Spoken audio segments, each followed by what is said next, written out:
The following is a class on the Srimad Bhagavatam, 3rd Canto, 26th Chapter, text number 28, given by His Divine Grace, A.C. Bhaktivedanta Swami Prabhupada, recorded on January 5th, 1975, in Bombay, India.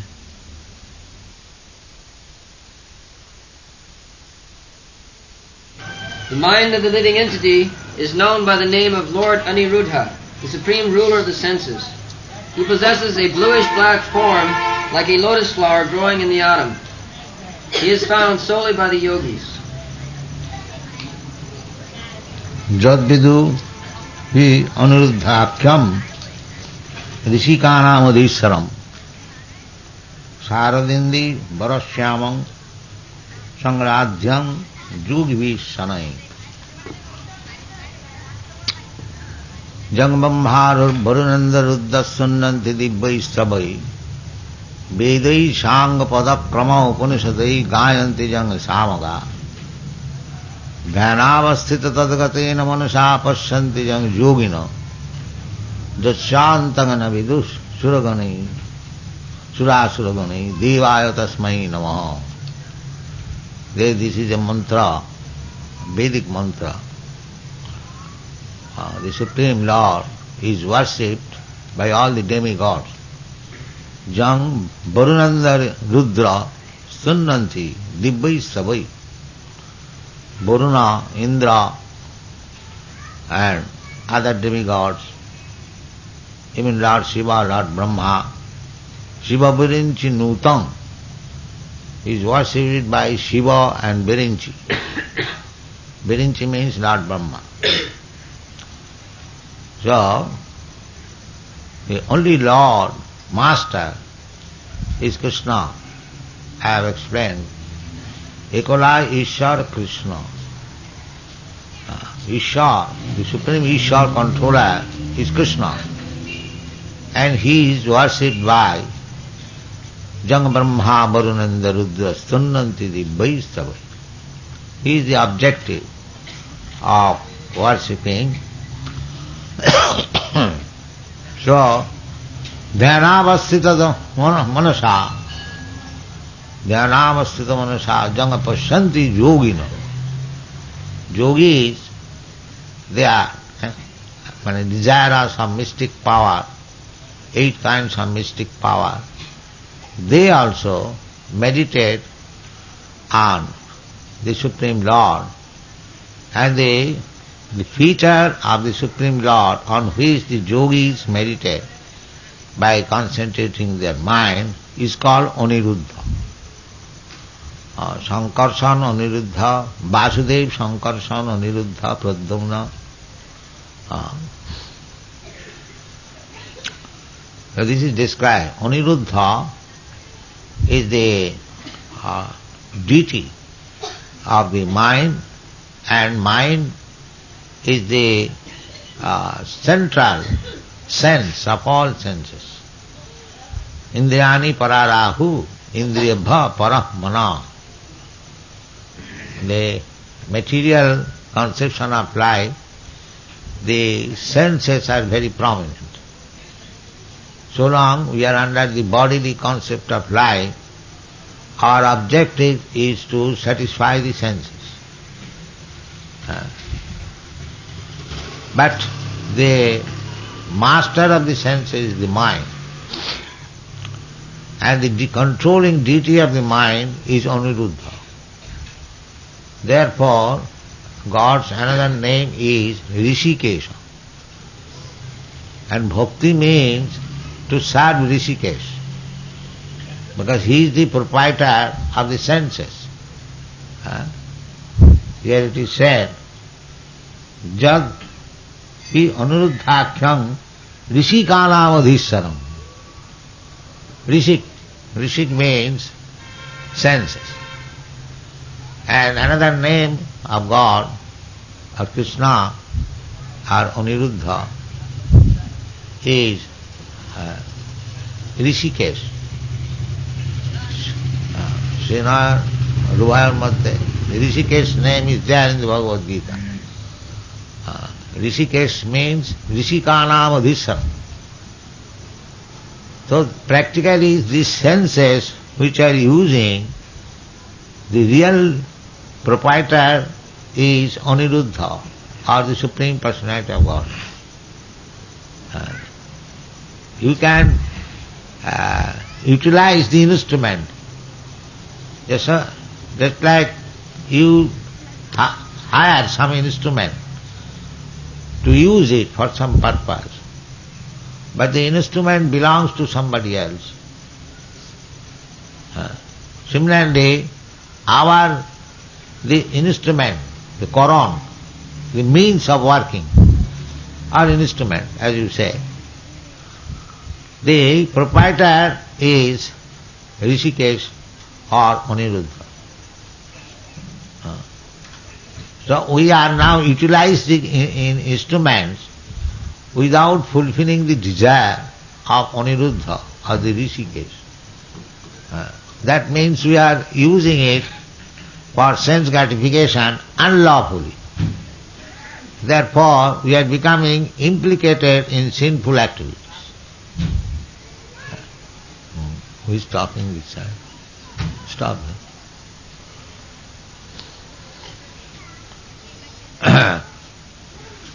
So, their bhakti means that when you don't use the rishik or the senses for any other purpose than to serve the Rishikesh, that is called bhakti.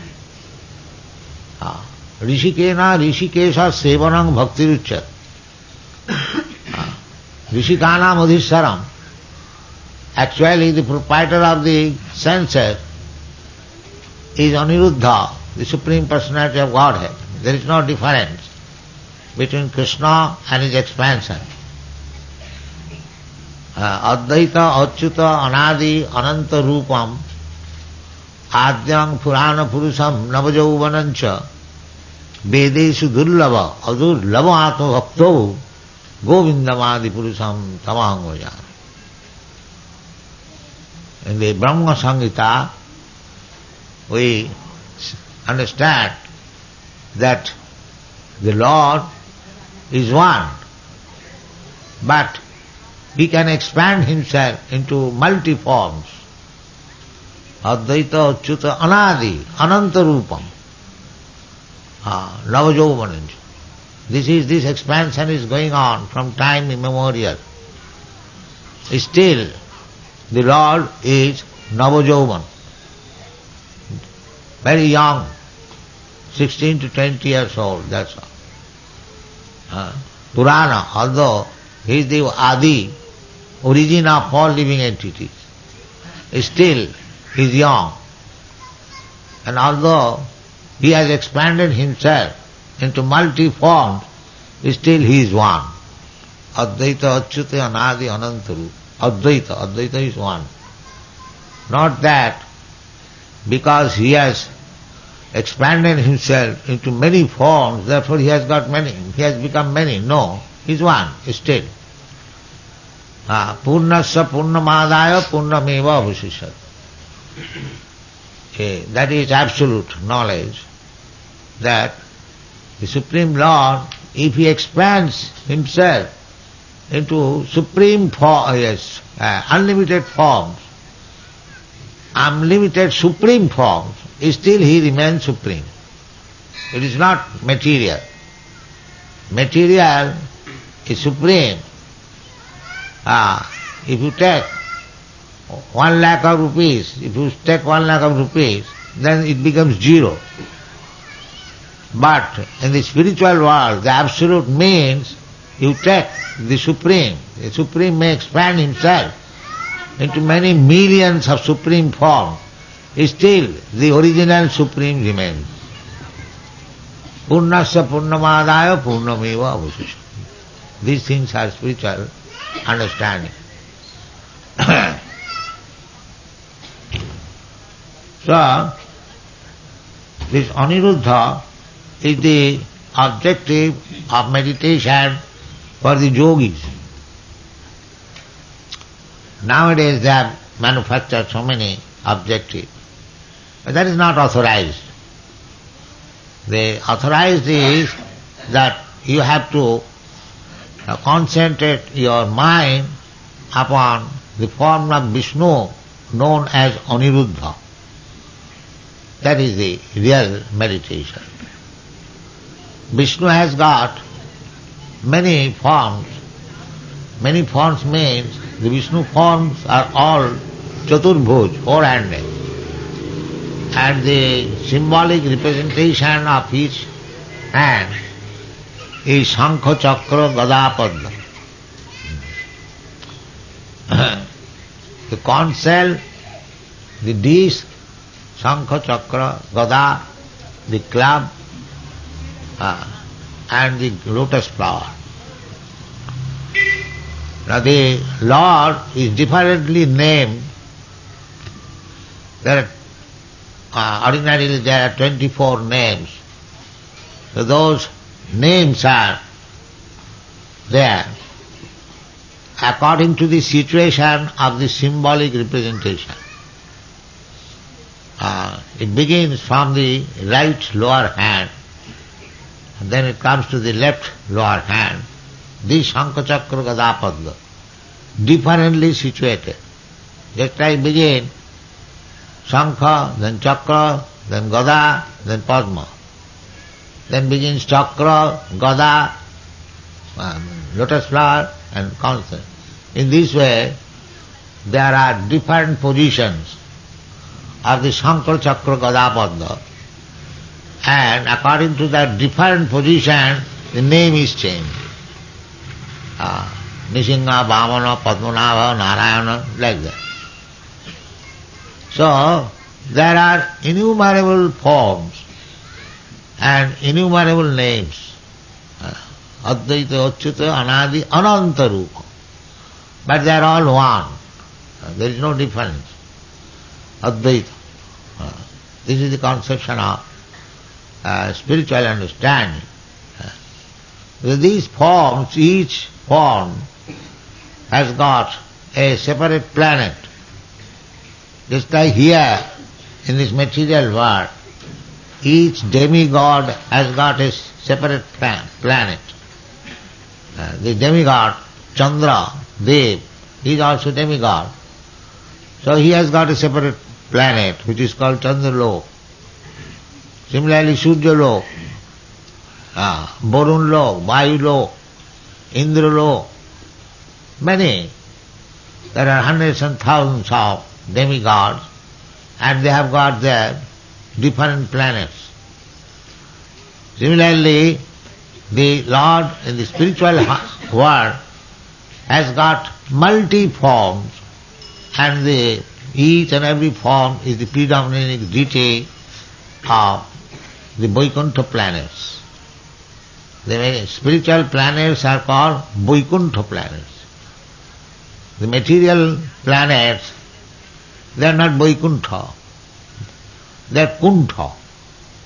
Here, in these planets, anyone living is always full of anxiety. Kuntha. In the Vaikuntha planets, there is no such thing as anxiety. That is the difference between the spiritual and material planets. Vaikuntha planets means without any anxiety. Here, everyone is full of anxiety. Whatever he may be Lord Brahma, or he may be Mr. Ant, small, very insignificant. Everyone is full of kuntha. Sada samudvigna dhyam. Samudvigna, fully anxious. What will happen next? What will happen next? How things will go on. This anxiety. He may be very rich man or very poor man. The anxiety must be there. Why? Sada samudvigna dhyam asat graha. Because they have accepted this material body. So, Aniruddha, Pradyumna, Sankarshan, or other Vishnu forms, or the living entities who are living there in those Vaikuntha planets, they have no anxiety. There is no anxiety. Neither there is influence of this Maya. Neither there are the activities of the three modes of materialism. That is called spiritual world. Vaikuntha Loka. They are free. Neither there is birth, death, old age and disease. These things are absent. Everyone is full of transcendental bliss. Anandamaya Bhyasat, by nature, they are Anandamaya, always jolly. And here also in this material world, when we become free from this material concept of life, bodily concept of life, when we are fully aware of the thing that I am not this material body, I am spirit, soul, aham brahmasmi, he also becomes jolly because he acquires the spiritual quality. Brahma bhuta prasannatma, that is the sign. Prasannatma. Na socha. Prasannatma, what does it mean? Prasannatma. Na sochati na kantati. There is no hankering and there is no lamentation. Then it is possible to see everyone on the equal level. Samas sarveshu bhuteshu. This is the preliminary condition of becoming a devotee. When one has attained this stage, prasanna manasu. Evam prasanna manasu bhagavad bhakti yoga. This stage can be attained by bhakti yoga. Simple method. Bhakti yoga means hearing and chanting. Chant Hare Krishna and hear Srimad Bhagavatam. That's all. Sit down together, all the family members, and chant Hare Krishna and read some passages from Bhagavad Gita or Srimad Bhagavatam. This is Bhakti. If possible, install deity, worship it properly. There is no need of going to cinema, restaurant, eating all nonsense. This will be automatically finished. Anartha. These are anartha, unwanted things. Anartha nivitti syat. If you take to this devotional service, bhakti yoga, the anarthas, unnecessarily nonsense things, smoking, bidi, cigarette, drinking tea, going to the cinema, restaurant and so many other. They are not required. What is the necessity of these things? If you say there is some ananda, that is not ananda. Ananda is here to hear about the Supreme Lord. Savanam Kirtanam Vishnu, that is ananda. This is not ananda. This is false ananda. But we are accustomed to this. That is our misfortune. Anartha.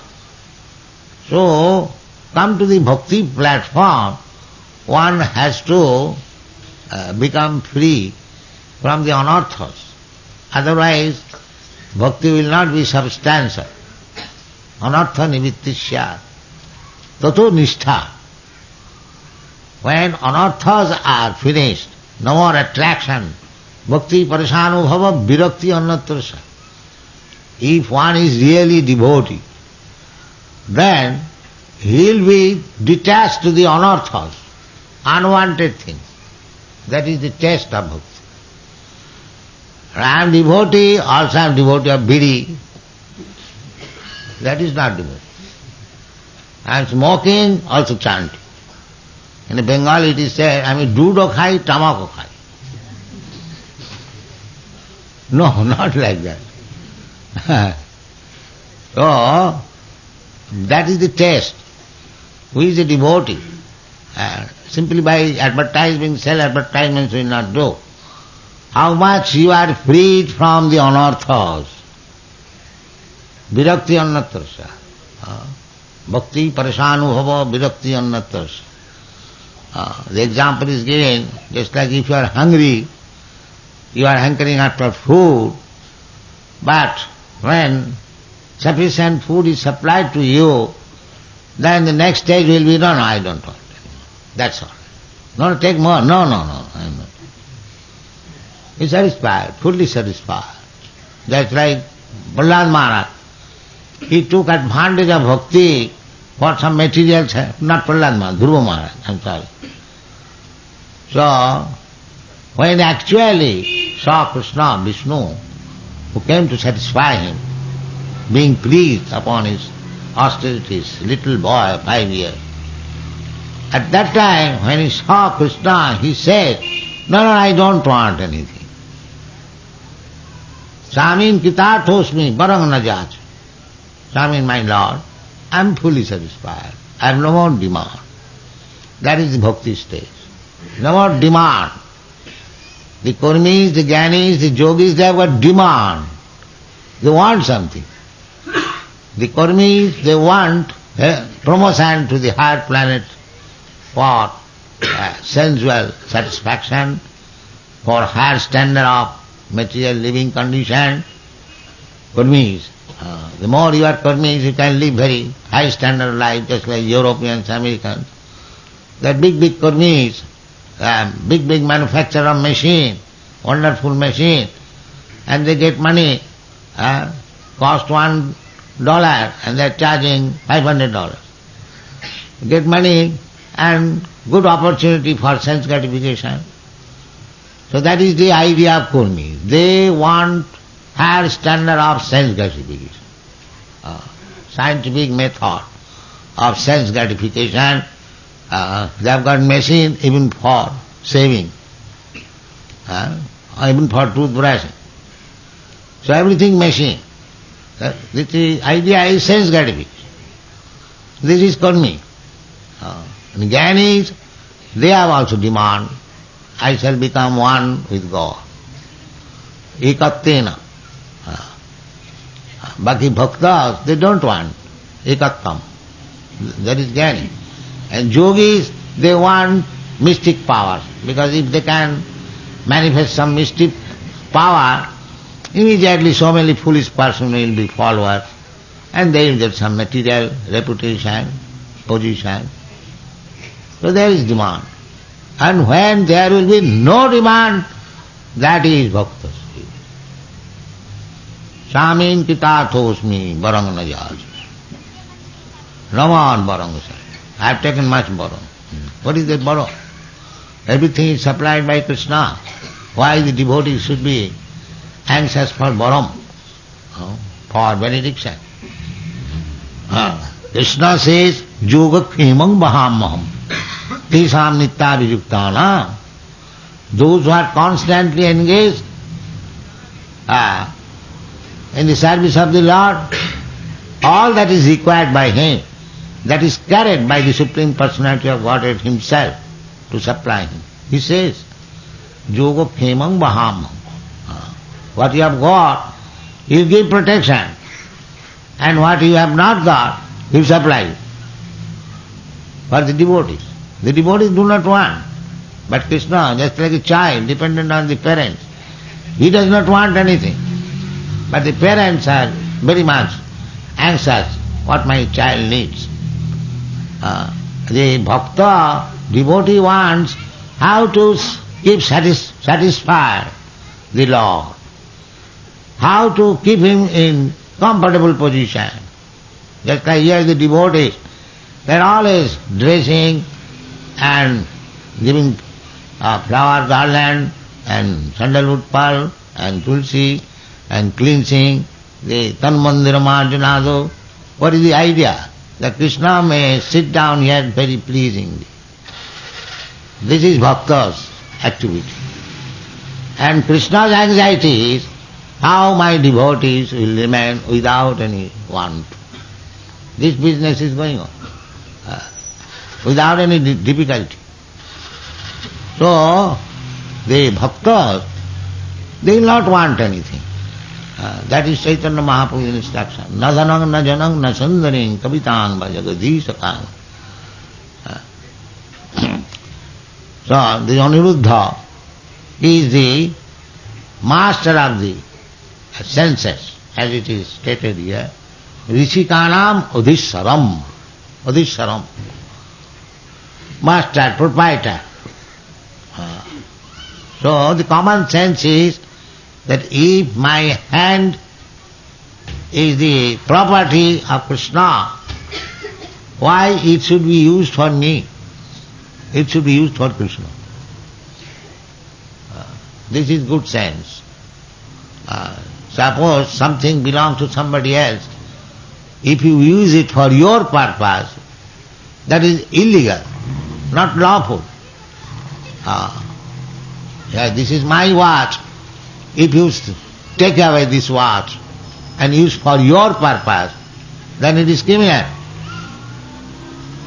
You cannot say the watch is being used either by him or it is being used, that's all. No, you cannot use it. You can use it only by the permission of the proprietor. Without permission of the proprietor, if you use it, then you are criminal or you are sinful. Similarly, we have got all the senses. The senses are meant for working. The eyes are meant for seeing, the ears are meant for hearing, the nose are meant for smelling, the hand is meant for touching, the leg is meant for going, the stomach is meant for eating. So many we have got different senses. They are meant for different purpose. But if the purpose is for your sense gratification, then you are criminal. Because you are not proprietor. This is to understand bhakti. If you do not use all these senses for Krishna's purpose, then it is criminal. That is called papa. So you are doing that. Every one of us, who is doing for Krishna? Nobody is doing for Krishna. Everyone is doing for his own purpose. He is taking one flower. The devotee is bringing the flower, a very nice flower. Let me take it to the temple and offer it to Krishna. That is devotion. The same flower, it is very nice flower. Let me pin it on my bunch of hair. That is papa. The same thing. You must know how to utilize it. That is called bhakti. Everything can be utilized. Nirbandhe Krishna sambandhe yukta vairagam uchyate. That